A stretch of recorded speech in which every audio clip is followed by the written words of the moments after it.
I think this emote is going to be very popular.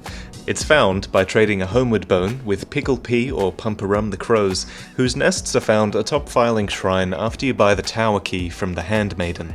As always, there's this huge list of shiny items that you can trade by dropping one at a time, and I'll throw a list of all the currently known ones in the description. The most notable ones though are Lucatiel's mask, emotes, a lightning gem, and the shiniest reward of all. While you're up in the rafters, grab that Estus shard and then walk to the far end and hit the wall. It's an illusory one. There are so many of these in Dark Souls 3. Behind it is the covetous Silver Serpent ring, which increases souls dropped by around 10%. Number 3 is that the Estus shard and the nest and the ring, all of it is accessible early without the tower key via this jumping shortcut off the tree. Face the roof, run diagonally up the tree, and then do a diagonal right while pressing L3.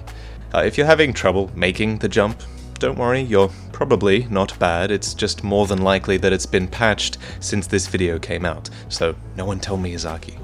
Number 4. In Lothric, you would have met a woman named Emma in the cathedral. If you kill her, then it initiates one of the major endgame boss fights early, which leads to an endgame area if you can kill the boss. And it's a pretty big if, because the dancer is tough. Killing her legitimately at around soul level 35 was by far the hardest thing I've done in this game, and I've finished it a few times now. However, if you do it, then the rewards are pretty damn good, especially if you're running a faith or a strength build, because there are a lot of miracles and strength weapons in Upper Lothric Castle. Here's a short list of what you can get. Now, there is a way to cheese the dancer and kill her easily on any character, but it's probably gonna get patched soon. I'll tell you about it later in this upcoming video instead.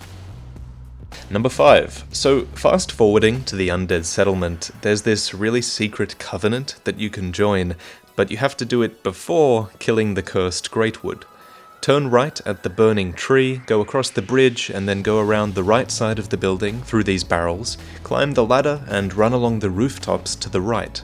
Below, you'll see a cage carrier, but as long as you haven't killed the cursed Greatwood, he's non-hostile, so walk up behind him and, do the logical thing, climb into his cage, get thrown down into a pit, crawl out of your cage, and talk to Hodrick to join the Mound Maker's Covenant.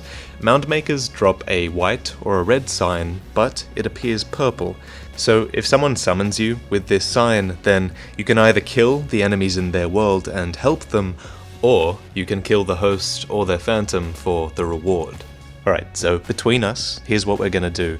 When the game first comes out, no one's going to know what these purple signs do, so put on a white summon ring that you get from Yuria, get summoned into someone's world, and just kill all the enemies, help them out, be friendly, wave at them, and then, once you've gained their trust, turn on them when the time is right, backstab them when their health is low, or something like that.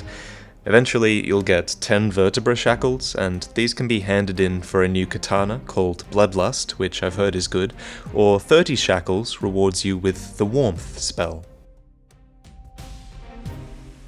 Number 6. When I first uploaded this video, I said that you had to offer the young white branch to the giant in order to gain his friendship, but apparently this isn't true. Though Koizish in the comments said that he doesn't fire upon you if you start with the white birch starting gift, which I confirmed, and that's at least somewhat interesting, right? Anyway, in this re-uploaded video, enjoy the fact that you can do emotes at the Firekeeper and get a response. Exciting, huh? Number 7. Did you know that some enemies are ridiculously weak to fire? For example, dogs, the tree hollows, both of those will writhe on the ground if you hit them with any fire damage at all, which pretty much guarantees you a kill after the first hit. The best example of this, though, are those maggot monsters, who are completely incapacitated by fire, so pull out the torch every time you face against them.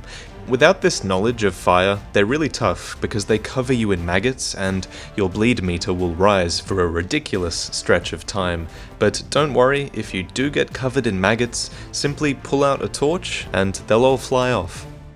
Number 8. In Farron's swamp, if you follow the left wall as soon as you enter the swamp, you'll eventually come across these 3 tree monsters, and after dealing with the bullshit of the swamp, I bet most of you just ignored them. Well, if you kill them, one of them drops the black bow of Faris, which is one of the best ranged weapons, and also Faris's cap. Number 9. Before Farron's swamp is the Crucifiction Woods, where you'll experience your first NPC invasion from Yellowfinger if you're in Ember form. Kill him, and he'll drop the Xanthus Helm and a Hazel Pick.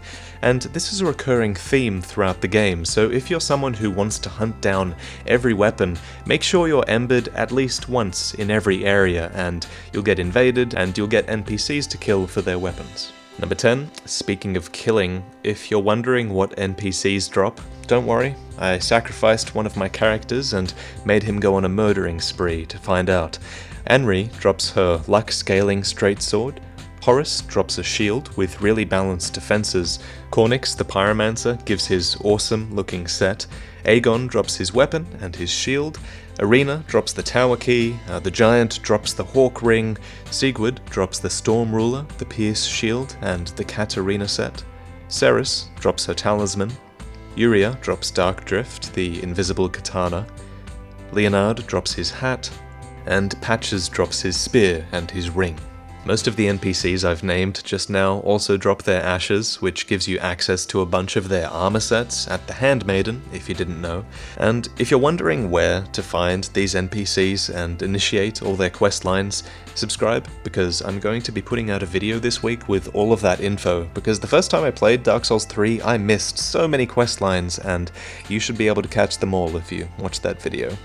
But to finish, one more thing, which is a bit of a challenge to you guys. I wanted to put this in as a secret, but I couldn't figure it out. So in the Undead Settlement, past the ladder we climbed earlier to get to the Mound Maker's Covenant, there's this NPC who is a friendly undead conglomerate. Another Nana disappeared. Sir Granton carries a cage. He ever has his cage. And Nana's never coming back. So come into the cage and become Nana's shade. I cannot figure out what this guy is on about, and I can't figure out his purpose. Do you have any idea? My best guess is that he's giving you a hint that you're supposed to climb into the guy's cage nearby, but goddamn, that's From Software's idea of a hint, apparently. Thank you for watching, guys. I hope you learned something new. Also, I wanted to give a huge shout out to a Russian Souls uploader named Will Max. He's been doing the Russian captions for all the recent videos, and he was the one who reminded me to enable that setting in the first place, which allows people to contribute their own captions. So do me a favor and check out his channel, and since I've enabled it, I've had contributions from people who speak Portuguese, Chinese contributors, and if you know a language other than English and you feel like captioning some videos, I'd be so thankful if you could do that. It means I could talk to a wider audience. So yeah, I'd appreciate that, and thanks for watching, and I'll see you in the next one.